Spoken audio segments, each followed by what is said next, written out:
Yap. Assalamualaikum warahmatullahi wabarakatuh. Waalaikumsalam warahmatullahi wabarakatuh. Selamat siang Bapak Ibu. Siang. Hari ini kita akan mempelajari materi tentang guru penggerak. Ya, ini apa? Aksi nyata guru penggerak yang akan disampaikan oleh Ibu Epi Daryani. Kepada beliau dipersilakan. Baik, terima kasih atas waktunya. Bismillahirrahmanirrahim. Assalamualaikum warahmatullahi wabarakatuh. Waalaikumsalam warahmatullahi wabarakatuh.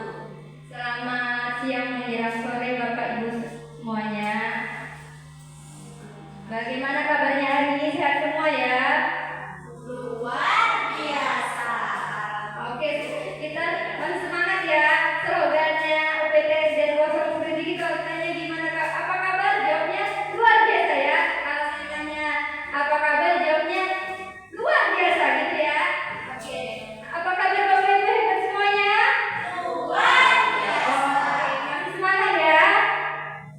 Nah, saya di sini akan sebagai calon guru penggerak angkatan 11. Saya sendiri Epi Daryani dari UPTS dan Kosong Studi akan menyampaikan modul titik 1 budaya positif. Saya akan mengimplementasikan, menyebarkan pemahaman dan penerapan pengalaman. Nah, jika kemarin kami belajar di modul 1.1 tentang materi filosofi Ki Hajar Dewantara, dan di modul 1.2 kami belajar nilai-nilai guru penggerak, dan di modul 1.3 kami belajar visi guru penggerak. Telah sampailah kami di modul 1.4 yaitu budaya positif. Nah, sebelum kita masuk ke materi budaya positif, tentu saja Bapak dan Ibu guru hebat sudah tidak asing lagi ya. Apa sih yang di benak Bapak Ibu hebat di sini ya? Budaya positif. Tentunya itu tidak asing karena sudah keseharian kita mendengar kata-kata budaya positif. Kira-kira sebelum kita masuk materi, apa sih budaya positif tersebut? Boleh Bapak Ibu mengutarakan apa itu budaya positif? Datang tepat waktu. Bagus, datang tepat waktu boleh. Ada lagi? Lupakan waktu. Bagus, berpakaian rapi itu masuk ke budaya positif. Ada lagi Ibu Bapak? Melaksanakan kerja bakti. Kerja bakti, bagus. Nah, kerja datang tepat waktu, berpakaian rapi, terus melakukan kerja bakti, itu semua masuk ke budaya positif. Tentu kita tidak asing lagi ya budaya positif itu. Seperti datang tepat waktu itu kan masuk dia ke kayak disiplin positif. Kenapa dikatakan budaya positif? Berarti kita harus memudayakan, mendisiplinkan anak supaya anak datang tepat waktu. Begitu. Dengan cara apa Bapak Ibu guru hebat untuk mendisiplinkan anak tersebut datang tepat waktu? Dengan cara apa? Ya itu kita public figure ini contoh sebagai mencontohkan sebagai bagaimana anak akan mau datang tepat waktu kalau Bapak Ibu guru hebat pun datangnya jam 8. Ayo berangkat siang-siang. Alah kata gurunya, guruku saja lo berangkatnya siang, gimana saya mau datang tepat waktu? Itu masuk ke budaya positif. Ya Bapak Ibu guru hebat. Kenapa saya katakan masuk ke budaya positif? Lah kalau kita saja diri kita sebagai public figure, kita ini public figure ya Bapak guru hebat. Kenapa saya katakan public figure itu? Karena kita ini guru itu kan ibu dan ditiru ya. Kita mencontohkan kepada murid. Guru saya datang berangkat pagi-pagi sebagai murid, sebagai siswa, malulah guruku saja berangkatnya pagi. Misalnya kita sebagai guru ya kesadaran diri, kita berangkatnya jam 7, sebagai siswa datang berangkat jam setengah 8, pukul 7.30. Sedangkan peraturan di sekolah kita di UPTSDN 01 Sri Rezeki ini berangkat masuk sekolahnya pukulnya jam 7.30. Gurunya berangkat jam 7.30, bahkan lebih. Nah, bagaimana Bapak Ibu? Itu kita kan harus dari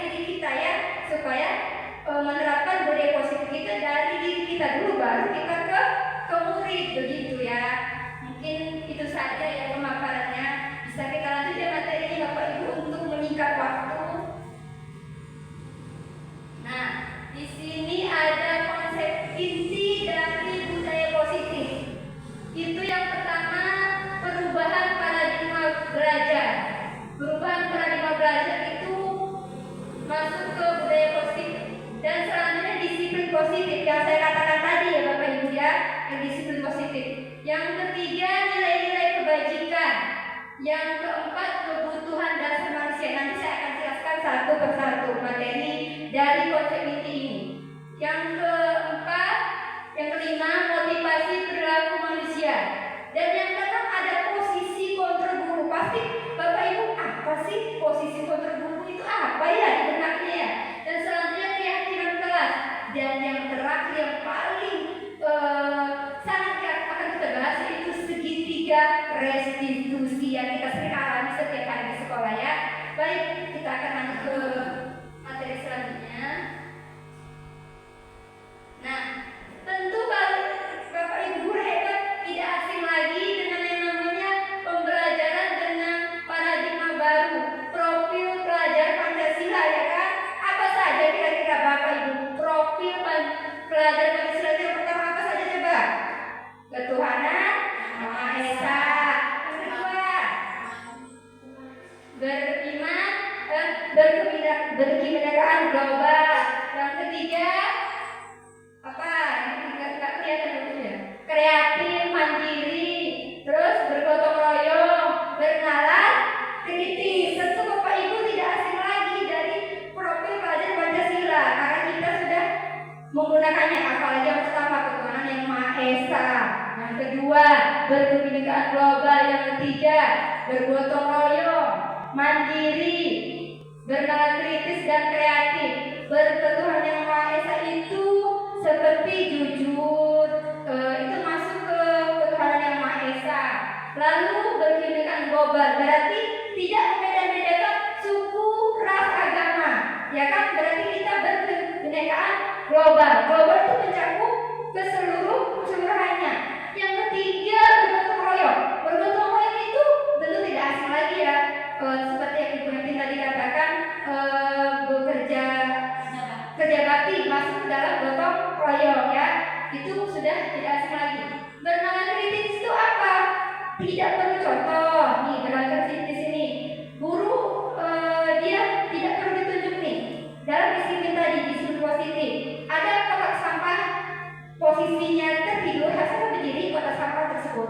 Siswa langsung dengan tidak sengaja lewat, dibenarkan. Itu sudah masuk ke dalam bernalar kritis. Dia sudah punya disiplin di dirinya, tidak perlu ditegur oleh gurunya ya.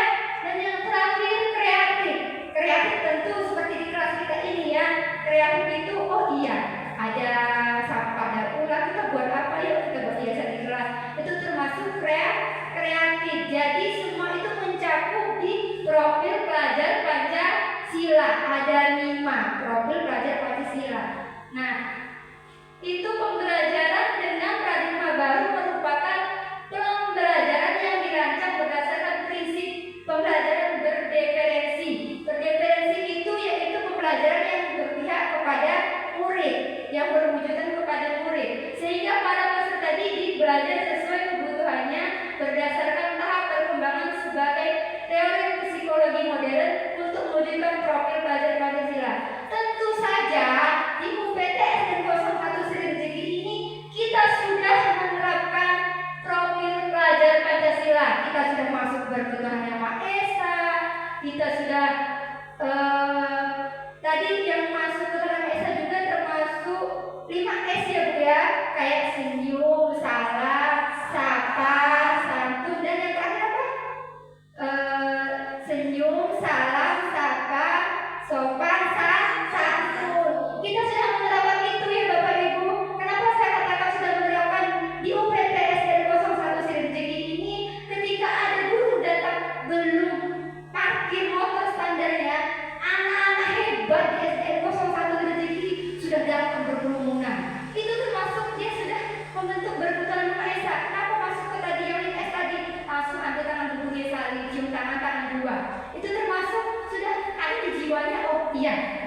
Maha Esa, dia mempunyai akhlak ya Bapak Ibu guru hebat.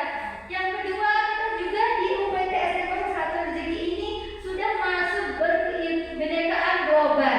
Nah, menurut saya di Bapak Ibu guru hebat di SD 01 Rezeki ini anak-anak hebat tidak membeda-bedakan suku ya. Saya tidak pernah mendengar anak-anak ibu dia suku A, suku B dan sebagainya.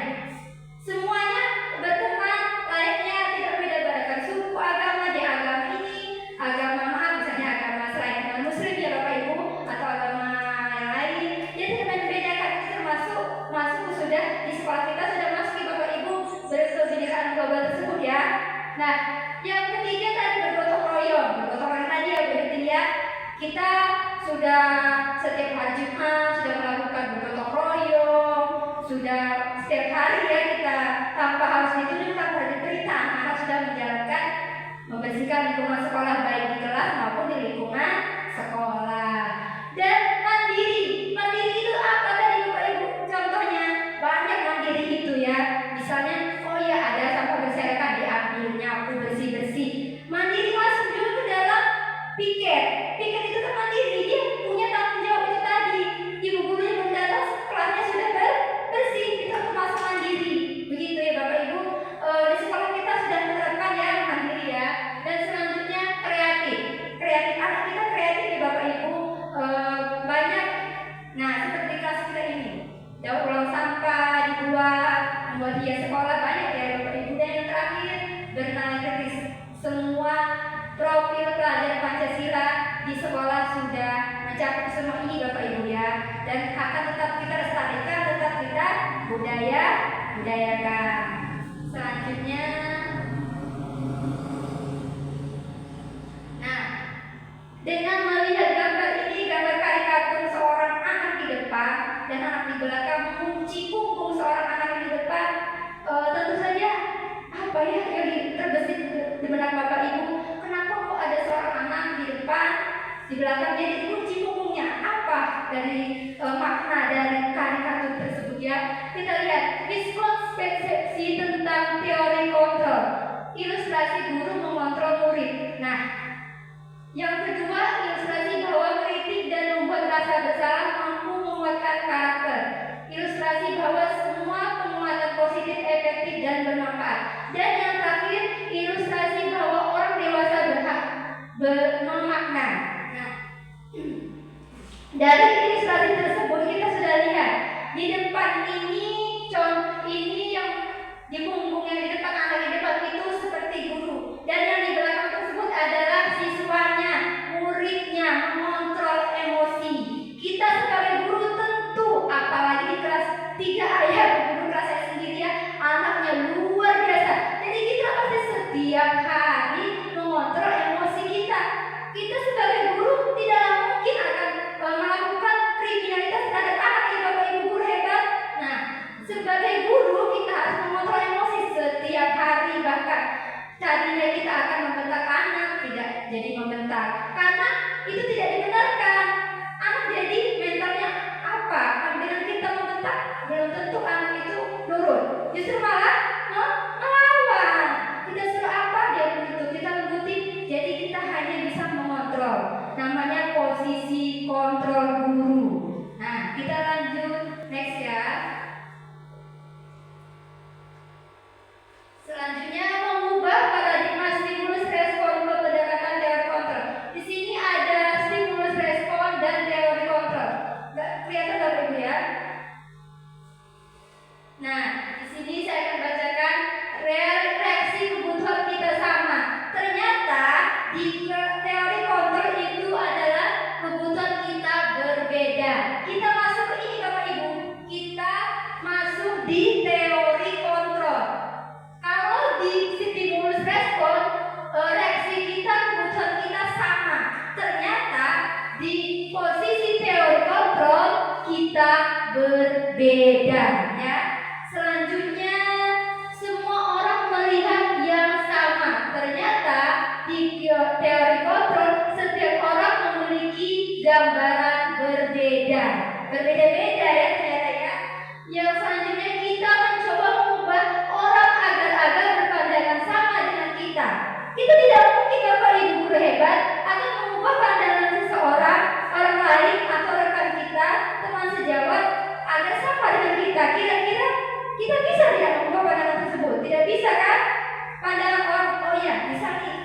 Meja ini contoh. Meja ini pandangan saya sendiri bagusnya di sini. Pandangan Bapak Ibu guru hebat, oh bagusnya di sebelah sana. Kira-kira kita bisa tidak mensarankan? Tidak bisa Bapak Ibu ya, karena kita punya imajinasi dan pandangan tersendiri. Kita tidak bisa menyamakan pandangan orang lain karena kita berbeda.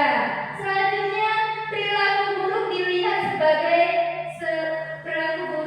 sebagai suatu kesalahan. Ternyata di teori Kotor semua perilaku memiliki tujuan. Nah, seperti yang saya katakan tadi, jika saya mengatakan posisi meja, contoh ini Bapak Ibu, ini hanya sekadar contoh. Meja ini bagusnya diletakkan di sini. Itu kan menurut saya, menurut Bapak Ibu bagusnya diletakkan di sudut. Nah, berarti semua pandangan orang tersebut mempunyai tujuan tersendiri. Kenapa saya katakan tadi masuk ke dalam semua perilaku manusia memiliki tujuan? Kenapa saya katakan seperti itu? Mungkin tujuan Bapak Ibu guru hebat jika diletakkan di pojok tidak mengganggu pemandangan atau tidak lebih dilihat oleh siswa. Dan pandangan saya lebih enak, nyaman. Kenapa? Karena saya bisa menghadap ke siswa. Itu termasuk pandangan kita tujuannya berbeda. Kita tidak bisa mengubah pandangan seseorang. Dan selanjutnya, orang lain bisa mengontrol saya. Ini tadi stimulus respon. Jika di posisi kontrol, ternyata hanya Anda yang bisa mengontrol diri Anda. Nah, itu tadi yang saya katakan Bapak Ibu. Kan kita pasti ya di kelas itu menghadapi anak yang luar biasa. Contoh, sudah disuruh duduk rapi, masih saja ada yang lari-lari, ada yang keluar. Itu yang hanya diri kita, ya, bukan orang lain. Nggak mungkin ya, contoh nih, saya suruh duduk rapi. Nggak mungkin saya berlari-lari ke kantor menyuruh rekan saya, tunggu anak saya kondisikan. Tidak mungkin kan? Tidak mungkin saya meminta orang lain untuk mengontrol anak saya ya, begitu ya Bapak Ibu. Tidak mungkin, karena hanya diri kita bisa mengontrol diri kita sendiri. Baik, selanjutnya saya bisa mengontrol orang lain. Nah, tetap ya di teori kontrol Anda tidak bisa mengontrol orang lain, tetap sama hasilnya ya. Kita tidak bisa mengontrol orang lain. Dan selanjutnya yang terakhir, pemaksaan ada pada saat bujukan gagal. Ternyata di posisi kontrol, kolaborasi dan kebersamaan menciptakan pilihan-pilihan baru. Nah, di CGP calon guru penggerak angkatan 11 ini, kolaborasi tersebut ternyata nomor 1 Bapak Ibu. Kolaborasinya seperti kita ini Bapak Ibu guru hebat. Kita bertemu di sini, kita berkolaborasi, bukan maksud tujuannya untuk menggurui. Saya ini menyebarkan moral budaya tersebut kepada Bapak Ibu agar tahu, agar kita terapkan, agar mendampingi anak lebih tahu. Nah, di mana? Dengan cara apa? Berkolaborasi tersebut adalah kita saling bertemu bersama, misalnya memecahkan masalah. Contoh lagi nih. Oh ya Bu, kok cerita misalnya anak saya kayak gini. Dengan cara apa? Berkolaborasi, kita ngobrol sama teman. Kita mau gimana caranya memecahkan suatu masalah. Kita nggak bisa, kita punya masalah menghadapi anak yang luar biasa di kelas kita, terus kita pendam. Pasti spontan. Begitu kita masuk ke kantor, bertemu dengan rekan guru lain, kita akan bermusyawarah, berkolaborasi lebih tepatnya ya. Kalau di CGP ini rata-rata kami sering berkolaborasi. Bu, ini gimana? Bu, ini bagaimana? Ini apa solusinya? Karena dengan kita berkolaborasi tadi, dengan kita meminta bantuan, bermusyawarah, kita akan menemukan suatu solusi. Begitu Bapak Ibu ya. Tampaknya sudah mulai ngantuk ya. Kita lanjut next ya untuk menyingkat waktu. Disiplin positif. Nah, tentu yang saya katakan di awal tadi, disiplin positif. Disiplin berasal dari kata disiplina, bahasa Inggris ya, yang artinya belajar. Nah, disiplin mengacu pada disiplin diri yang memiliki tanggung jawab terhadap apa yang dilakukannya berdasarkan nilai-nilai yang diyakininya. Nah, di nilai-nilai yang diyakininya tadi apa saja Bapak guru hebat, yaitu profil pelajar Pancasila. Ada 5 nilai-nilai yang diyakininya. Kalau dia tidak berkutat oleh Pak Esa, dia bisa contoh mencontek di kelas. Itu termasuk ya Bapak Ibu guru hebat ya. Selanjutnya disiplin positif merupakan salah satu cara penerapan disiplin yang bertujuan untuk menumbuhkan kesadaran serta memberdayakan peserta didik tanpa imbalan penghargaan, reward, ancaman atau hukuman. Ternyata di CGP ini calon guru penggerak ini reward atau hukuman penghargaan tadi atau hukuman itu tidak diperbolehkan Bapak Ibu. Kenapa tidak diperbolehkan? Masih tidak efektif. Banyak cara lain tidak hanya dengan cara menghukum. Misalnya kalau kamu terlambat lari lapangan 10 kali itu tidak efektif. Besok lagi pasti diulangi. Tidak boleh, tidak dibenarkan. Masih banyak cara yang lain. Reward pun juga begitu. Saya harus kata guru kalau saya juara 1 dikasih buku. Ternyata reward itu penghargaan di CGP setelah saya mempelajari, setelah saya ikut CGP itu tidak dibenarkan. Bapak guru hebat, tidak dibenarkan sama sekali, kurang efektif ya. Penghargaan itu tidak boleh. Mungkin dibenarkan Bapak Ibu, kenapa tidak boleh? Itu kan supaya anak termotivasi ya, supaya anak semangat belajarnya. Ternyata tidak efektif. Mungkin boleh saja, cuma di CGP ini saya terapkan destinasinya agar Bapak guru hebat tidak menggunakan reward dan hukuman tersebut ya. Selanjutnya kita next ya. Nah, ada nilai-nilai kebajikan universal. Apa itu nilai kebajikan universal? Kita lihat ya. Nilai-nilai kebajikan adalah sifat-sifat positif manusia yang merupakan tujuan mulia yang ingin dicapai setiap individu. Nah, contohnya jika kita sebagai siswa dari kelas 1 pasti dia punya tujuan individu, pasti dia pengen naik kelas 2. Kalau dia siswa kelas 2, pasti dia punya tujuan naik kelas 3 dan seterusnya. Kalau dia siswa kelas 6, dia akan naik ke sekolah menengah pertama. Setiap individu mempunyai tujuan masing-masing. Bapak Ibu guru hebat, kita pun Bapak guru hebat pun yang ada di ruangan ini pasti mempunyai tujuan masing-masing. Untuk siswa, untuk guru berpihak kepada murid supaya mencerdaskan anak, ya kan? Masih banyak lagi ya. Dan yang kedua, nilai yang disepakati bersama, lintas bahasa, suku, bangsa, agama maupun latar belakang. Yang saya katakan di awal tadi termasuk yang profil pelajar Pancasila ini masuk ke nilai-nilai kebajikan universal. Ya tadi masuk ya suku, bangsa, agama yang sudah saya jelaskan. Karena kebetulan alhamdulillah di sekolah kita ini Bapak guru hebat, kita tidak membeda-bedakan baik itu ras, suku, agama ya. Kita berkebinekaan global. Dan yang terakhir, contoh profil pelajar Pancasila. 1. Beriman, bertakwa kepada Tuhan Yang Maha Esa dan berakhlak mulia. Ya, masuk tadi ya. Yang kedua, mandiri. Yang ketiga, bernalar kritis. Yang keempat, berkebinekaan global. Dan yang terakhir, bergotong royong serta kreatif. Sudah saya jelaskan yang tadi ya semua karena kita mencakup profil pelajar Pancasila. Next ya Bapak Ibu. Kita sampai di kebutuhan dasar manusia. Nah, sepertinya apa sih kebutuhan dasar manusia? Nggak asing lagi Bapak Ibu ya. Kita semua membutuhkan 5 dasar kebutuhan manusia. Kita lihat yang pertama ada bertahan hidup. Bertahan hidup itu dengan cara apa Bapak Ibu guru hebat? Dengan cara bekerja. Untuk apa? Untuk bertahan hidup. Kenapa saya katakan bekerja bertahan hidup? Tanpa bekerja kita tidak bisa untuk bertahan hidup. Dan selanjutnya di situ ada kebebasan. Kenapa saya katakan kebebasan? Ya kita seperti di awal yang saya katakan kita tidak bisa di pandangan orang tidak bisa kita ubah. Kita punya kebebasan sendiri. Kita tidak bisa diatur oleh orang lain karena kita berbeda Bapak Ibu guru hebat. Yang ketiga kasih sayang dan rasa diterima. Nah, kasih sayang dan rasa diterima itu seperti ini Bapak Ibu guru hebat. Kita berkumpul di sini, bercengkrama, berkolaborasi. Kita ini termasuk masuk ke kasih sayang dan rasa diterima. Kenapa saya katakan seperti itu? Kalau kita tidak ada jalinan kasih sayang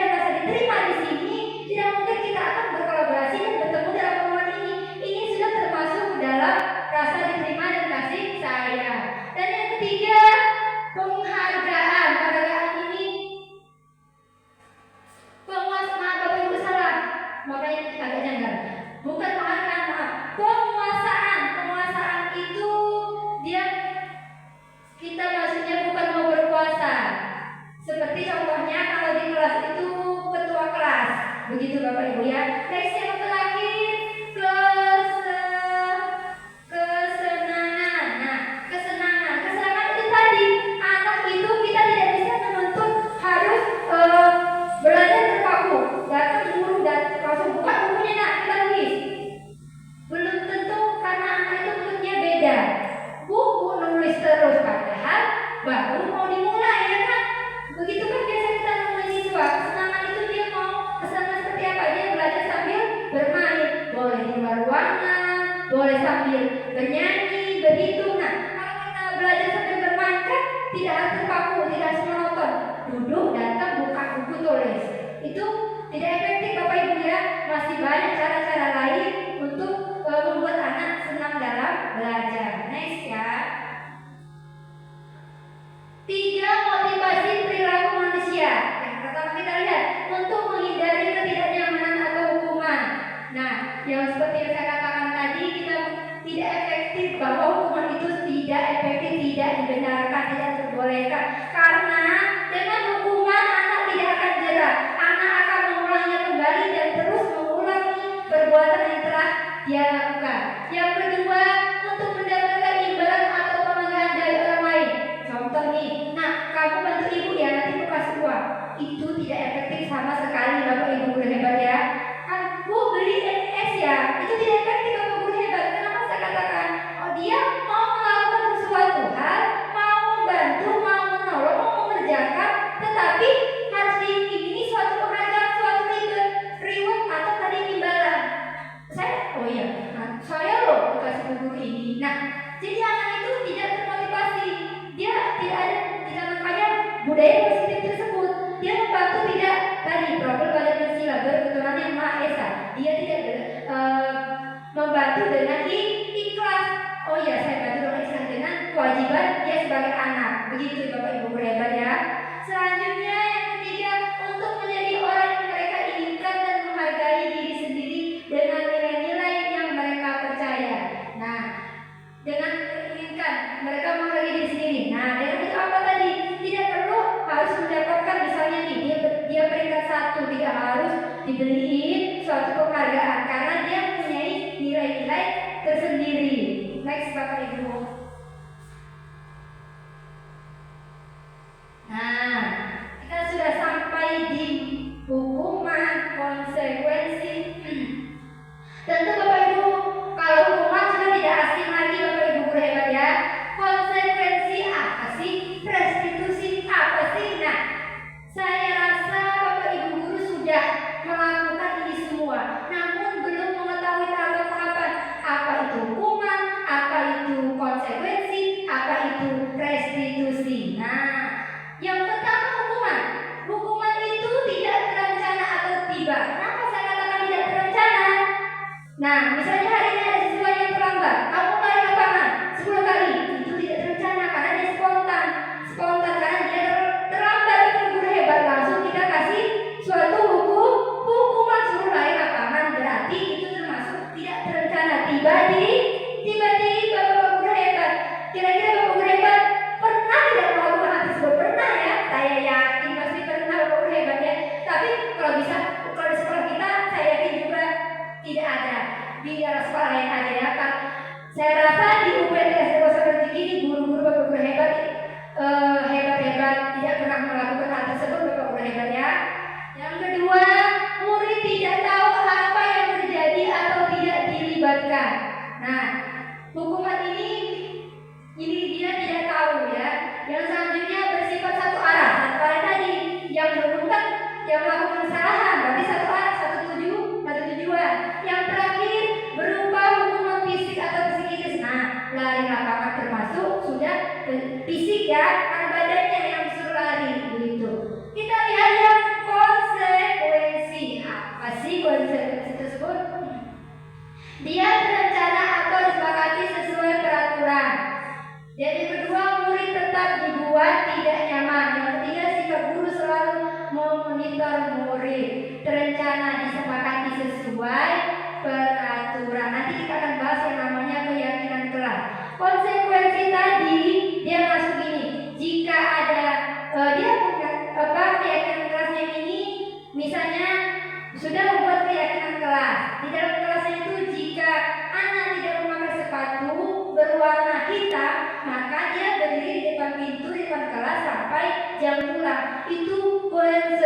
konsekuensi sudah direncanakan, sudah disepakati di kelas tersebut, sudah sebelumnya sudah direncanakan. Misalnya dia tidak memakai sepatu warna hitam. Nah, dan yang terakhir restitusi, proses menciptakan kondisi bagi murid untuk memperbaiki kesalahan, proses kolaboratif yang mengajarkan untuk mencari solusi. Restitusi itu contoh, Bapak guru hebat tentu pernah mengalami, mungkin pasti pernah yang mengalami siswa yang namanya berkelahi ataupun mempunyai kasus terlambat masuk kelas ataupun namanya gurunya sedang murid sedang presentasi terus dia ngobrol. Nah pasti kita pernah dipanggil, coba nak datang sama ibu, mau tanya tadi kamu ngapain kok terlambat pelajaran masuk jam istirahat. Nah ini masuk ke restitusi, nanti ada videonya cuplikannya saya akan tampilkan di akhir Bapak Ibu guru hebat ya. Apa itu restitusi? Dia bukan fokus ke kesalahan tapi lebih ke solusi. Next Bapak Ibu guru hebat.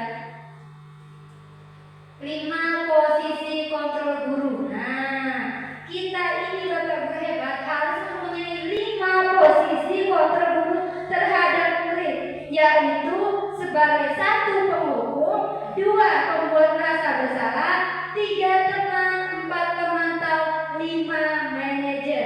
Kira-kira saya mau nanya nih Bapak Guru hebat, tentu kita ada dong di salah satu 5 posisi kontrol guru. Kira-kira kalian yang mana di antara salah satu tersebut? Boleh. Yang mana? Silakan Bapak Guru hebat.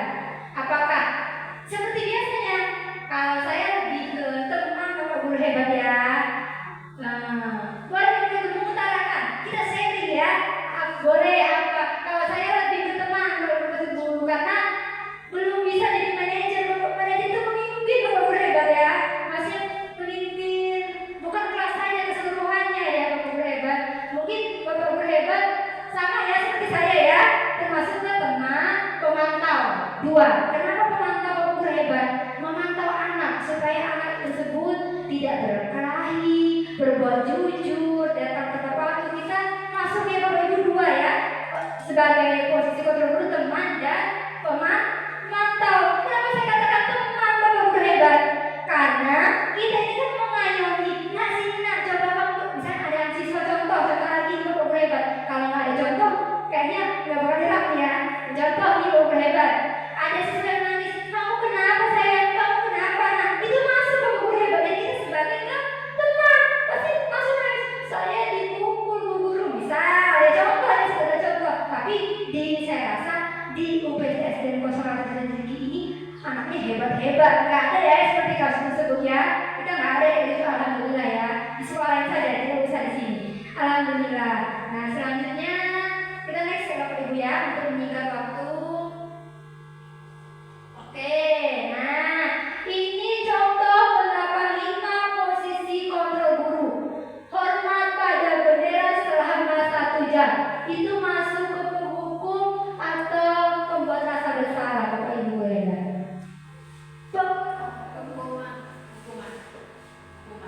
Oke, hukuman betul. Kenapa hukuman? Karena dia disuruh hormat selama 1 jam. Berarti dihukum seperti tadi lari lapangan 10 kali. Berarti kalau dalam 1 jam, 1 jam itu lama Bapak Guru berarti termasuk ke hukuman. Kasihan Bapak Guru masa 1 jam disuruh berdiri bawa sama bendera. Yang kedua, berapa kali ibu atau bapak harus memberitahu kamu selalu saja mengecewakan ibu atau bapak. Ini masuk pembuat merasa bersalah atau penghukum Bapak Guru hebat? Pembuat rasa bersalah karena dia udah berapa kali mengingatkan masih saja diulangi. Contohnya tadi di awal yang saya katakan, datang terlambat, memakai sepatu tidak berwarna hitam, baju tidak dimasukkan. Nah itu semua masuk ya Bapak Guru hebat. Dia masuk ke 5 posisi kontrol guru. Kita next Bapak Guru hebat. Contoh selanjutnya. Nah, apakah kamu tahu kesalahanmu? Kira-kira bagaimana kamu memperbaiki kesalahanmu? Ini menanyakan ke siswa, manajer, pemimpin. Jadi kita Kita bukan seorang teman, kita bukan pemantau, tapi kita memimpin suatu masalah tadi, mencari solusinya apa, kenapa. Kita harus tahu kenapa anak ini datang terlambat. Kita tidak bisa langsung, nah kamu dimana begitu saya datang, kamu datang terlambat terus kamu naik lapangan, kamu harus sama bendera. Tidak boleh. Ternyata di CGP tidak boleh Bapak Ibu guru hebat. Menghukum itu sangat tidak efektif. Dengan cara apa? Yaitu tadi segitiga restitusi.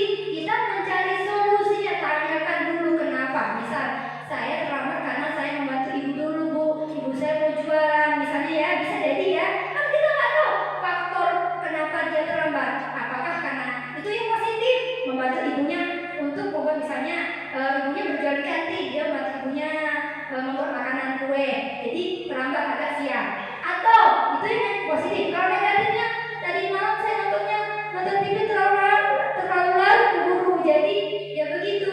Saya tidurnya malam-malam, jadi bangunnya siang, jadi saya datangnya terlambat. Kita harus tanyakan dulu kepada situ kenapa, mengapa, bagaimana. Dan selanjutnya kita mencarikan solusi, bukan kita langsung menjelaskan masalah tersebut, tidak. Solusinya apa? Misal kalau seperti tadi, kalau dia ingin bantu ibunya dari jam 6 berangkat jam 7, berangkat sudah jam 8 misalnya, berarti harus lebih pagi lagi membantu ibunya. Kalau nonton TV tidak boleh terlalu larut, bisa kita membicarakannya kepada wali siswa tersebut, kita panggil agar bisa mengontrol anaknya Bapak Ibu ya. Next, lanjut ya. Posisi kontrol apakah aku? Nah, kita sebagai aku ini guru Bapak Ibu ya kita. Saya kecewa sekali dengan kamu ini mata siswa dia kecewa. Kita kan jangan ngomong pasti kita bisa gini. Kamu ini nggak baik, tidak efektif. Begini Bapak Ibu guru hebat. Dengan cara menanyakan begini, ibu kecewa dengan kamu, ibu marah. Dengan kita mengucapkan kata ibu marah, ibu kecewa, anak itu tahu, oh iya, langsung apalagi anak di kelas rendah ya 1, 2, 3. Dia tidak mengerti kalau kita ngoceh panjang lebar. Kalau kita ucapkan di awal kalimat efektif tadi, ibu marah, ibu kecewa. Oh iya, ibu guru marah. Baru kita katakan salahnya kenapa? Karena kamu datang terlambat. Ibu kecewa. Kecewa kenapa? Karena jam istirahat kamu masuk terlambat. Karena langsung katakan di awal dan langsung marah-marah, gak ketemu solusinya, itu tidak efektif Bapak Guru hebat ya. Selanjutnya, kamu tidak pernah benar melakukannya. Nah, kamu tidak pernah benar melakukannya. Kita mencarikan solusinya. Misalnya, datang terlambat itu tadi kita kasih ke waktu ya Bapak Guru hebat, tidak pernah melakukannya. Sudah dikatakan pukul 7.30 masuk, masih saya terlambat, tetap ya. Seperti di awal tadi, kita harus mencari solusinya. Apa rencanamu untuk menyelesaikan masalah hari ini? Nah, kita sudah di puncak segitiga restitusi tadi. Apa rencanamu untuk menyelesaikan masalah ini? Rencananya apa? Saya mulai besok tidak akan datang terlambat. Saya akan datang tepat waktu. Jika saya membantu ibu saya berjualan, saya akan bangun lebih pagi agar saya tidak terlambat. Dan jika saya tidak mengatur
nilai bagus, turun sama bukunya cepet-cepet. Disuruh apa cepet-cepet, bagian tugas cepet-cepet. Karena nilai bagus tidak efektif. Kita tidak boleh melakukannya.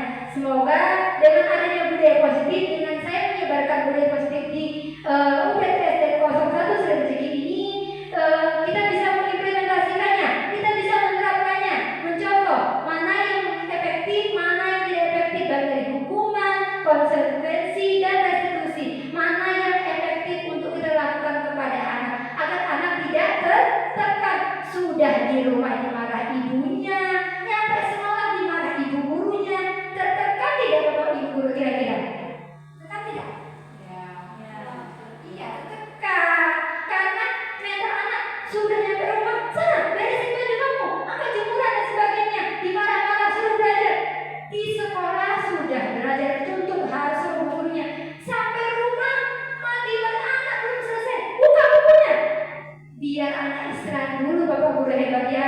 Anak itu gak ada jeda lagi, disuruh ngapa-ngapain. Akhirnya anak itu tadi, kita tidak bisa terlalu menuntut anak ya. Sudah cukup, kita harus ada kasih jeda, bapak guru hebat ya. Tentu kita tahu mana waktu efektif untuk menyuruh anak belajar. Tidak mungkin dong anak pulang sekolah lapar, haus, ngantuk, capek, belum lepas pakaiannya tiba-tiba kamu tadi dapat ini, LPR nggak? Dapat nilai berapa? Saya dapat nilainya, saya dapat nilai 0. Kok bisa 0? Udah di sekolah dimarah ibu gurunya, nyampe di rumah dimarah ibunya. Itu jadi anak kayak mana? Akhirnya dia nggak ada kebebasan, masuk ke tadi kebutuhan ibadah manusia. Dia tidak ada kesenangan, tidak ada kebebasan.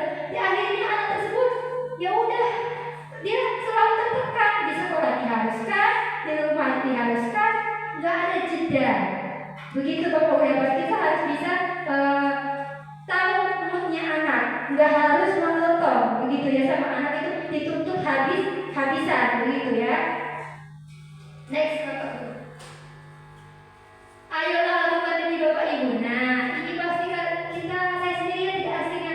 Ayo nak, jangan buat ibu marah, nanti ibu dimarah ke sekolah. Pasti sering ya, jangan melakukan hal itu. Kenapa? Karena kita tadi sebagai posisi kontrol, sebagai teman, kita sampai ngomong ayolah lakukan demi bapak atau ibu ya, supaya tidak dimarahi atasan kita. Itu kita sampai mengatakan hal tersebut. Kenapa? Karena kita sama anak sebagai teman, begitu ya. Kita next bapak ibu. Nah, kita sudah masuk pembentukan keyakinan kelas. Mungkin bapak ibu guru hebat belum atau sudah ya mendengar apa sih keyakinan kelas di benak bapak ibu ya. Kalau kesepakatan kelas, contoh kesepakatan kelas tadi datang tepat waktu dan sebagainya, misalnya itu kesepakatan kelas itu satu kelas ini menyepakati nggak boleh datang tepat waktu, terus nggak boleh berantem, dan masih banyak lainnya bapak ibu hebat ya. Apalagi coba kesepakatan kelas itu apa saja selain itu? Ada yang bisa bantu? Kesepakatan kelas itu banyak ya bapak ibu ya. Tidak boleh menyontek, betul. Terus apa lagi bapak ibu guru? Banyak kesepakatan kelas itu ya. Kita menyepakati antara guru dan murid. Kalau dia melanggar, kita tidak boleh melanggar hal tersebut ya. Keyakinan kelas kita lihat di sini ada bersih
pertanyaannya gini, mengapa keyakinan keras? Mengapa bukan peraturan keras? Kalau peraturan itu hanya ditulis, contoh peraturan keras, datang tepat waktu, memakai seragam sesuai sekolah. Nomor 3, membuat kelas nyaman dan bersih, tidak memukul teman, tidak mencatat. Itu hanya sekedar tulisan. Kesepakatan kelas berbeda dengan keyakinan keras. Kalau keyakinan kelas, datang tepat waktu itu kita harus yakini, kita kan sudah buat. Mereka yang membuat, siswa yang membuat kertas posket tadi kita balik atau dia yang membuatnya untuk meyakini datang tepat waktu.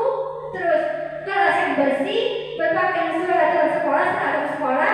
Berarti dia harus karena dia sudah meyakini, dia harus menerapkannya di sekolah tersebut, di kelas tersebut. Bapak Ibu hebat ya. Kita next. Nah, segitiga restitusi. Apa sih segitiga restitusi tersebut?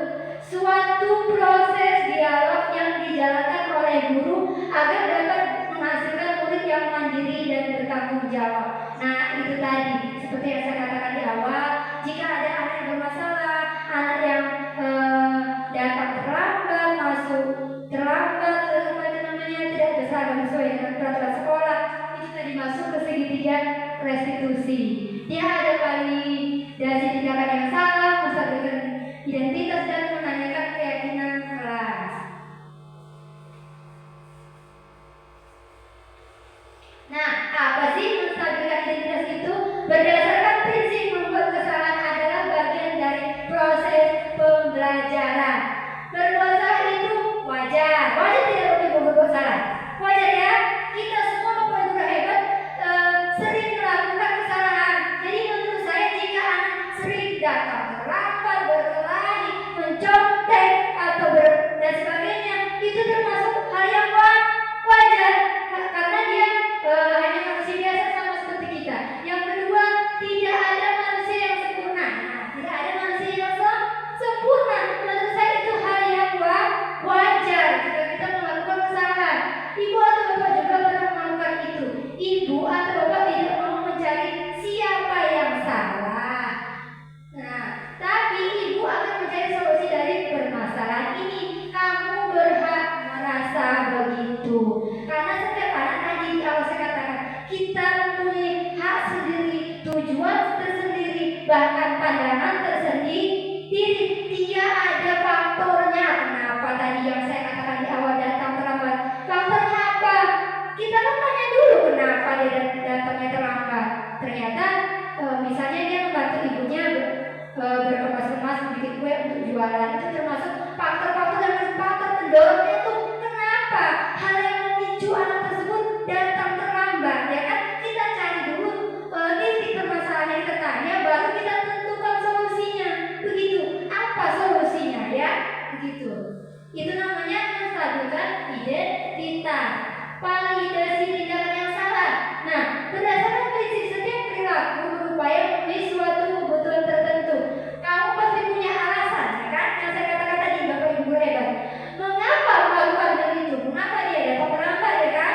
Nah, padahal kamu bisa melakukan yang lebih buruk dari ini, ya kan? Bisa saja dia berangkat 10, ya kan? Namanya itu kebebasan, kesenangan, namanya anak ya. Maksudnya, loh kok kamu pergi 10? Ya gimana dia baru bangun? Namanya anak ya, kita nggak bisa, maksudnya ya dia mau kesenangan, kebebasan. Nah, yang ketiga, kamu patut bangga karena telah melindungi sesuatu yang penting buat kamu. Yang terakhir, kamu melakukannya karena mempertahankan sesuatu yang penting bagi kamu. Begitu ya. Nah, ini nanti ada cuplikan video ya, menanyakan itu tadi masuk ke validasi tindakan salah. Yang ini menanyakan keyakinan berdasarkan prinsip teori Kotler bahwa pada dasarnya kita termotivasi secara intrinsik. Apa keyakinan kelas kita?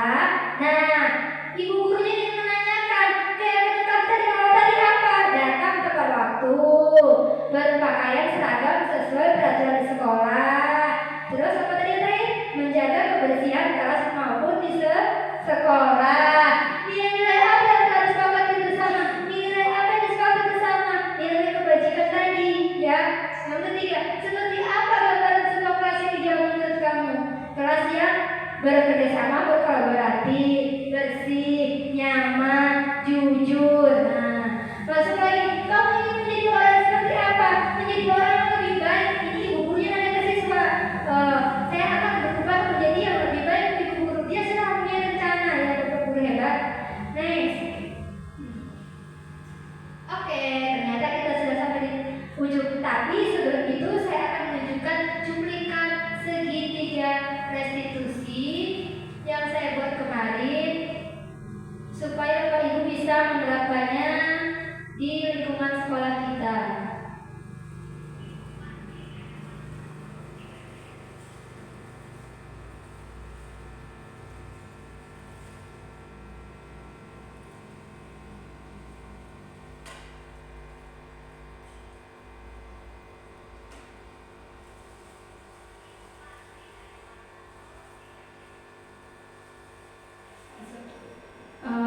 Mungkin itu saja Bapak Ibu ya, karena ada kendala teknis. Jadi kemarin saya akan menceritakan saja ya, karena videonya tidak bisa ditampilkan. Mohon maaf Bapak Ibu hebat. Kemarin saya mempunyai kasus segitiga restitusi.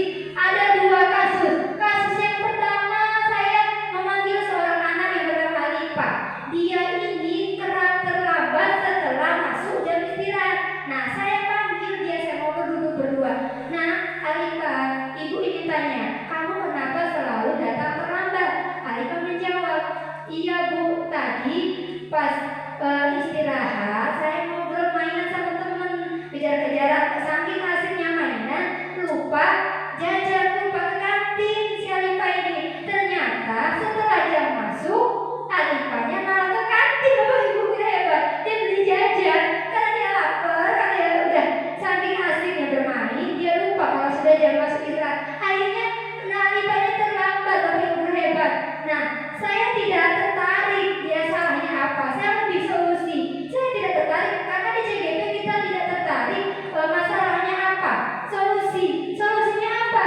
Berarti dia mendahulukan agar dan setelah jam istirahat jajan dulu di kantin, baru bermain dengan teman-teman. Itu solusinya, dan bisa mengatur waktu.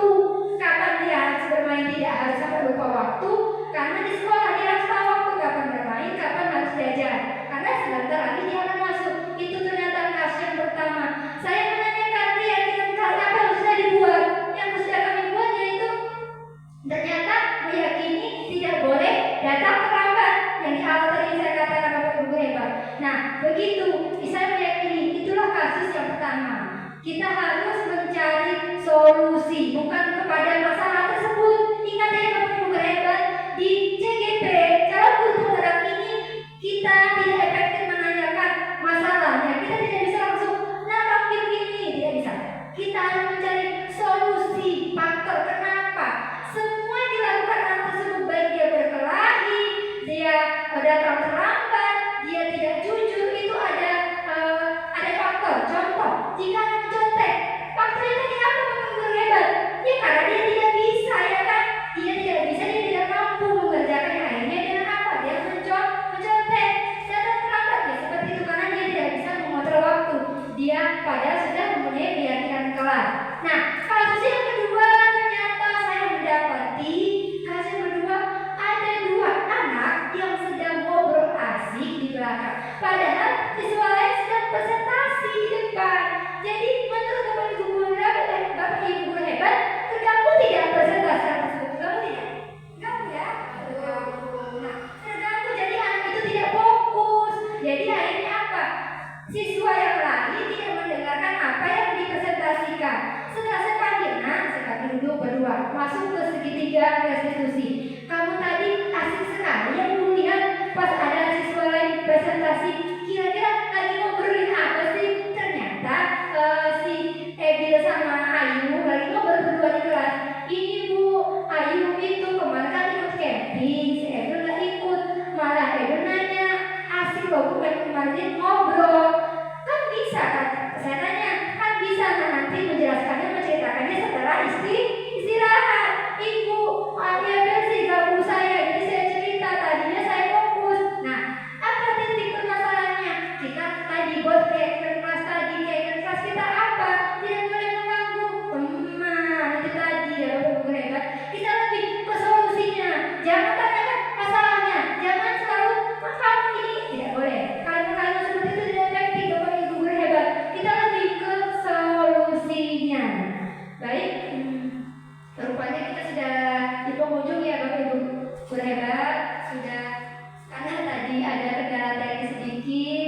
tidak bisa menampilkan video khasnya.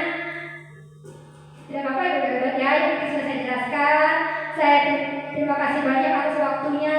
Saya mohon maaf jika ada salah kata, sikap ataupun tutur yang tidak berkenan di hati Bapak Ibu Hebat. Saya hanyalah manusia biasa, kepada Allah saya mengampun. Saya akhiri, semoga sebelum saya akhiri, semoga modul budaya positif ini bisa kita terapkan di UPTSD Kos 1 Sri Rezeki ini supaya tidak ada lagi hukuman Bapak Ibu Hebat ya. Saya pikir apa sih Bapak Ibu Hebat? Apa sih sekadar Ibu Hebat? Supaya tidak ada hukuman di sekolah kita ya. Jadi jangan sampai ada hukuman. Itu saja yang saya sampaikan. Terima kasih atas waktunya.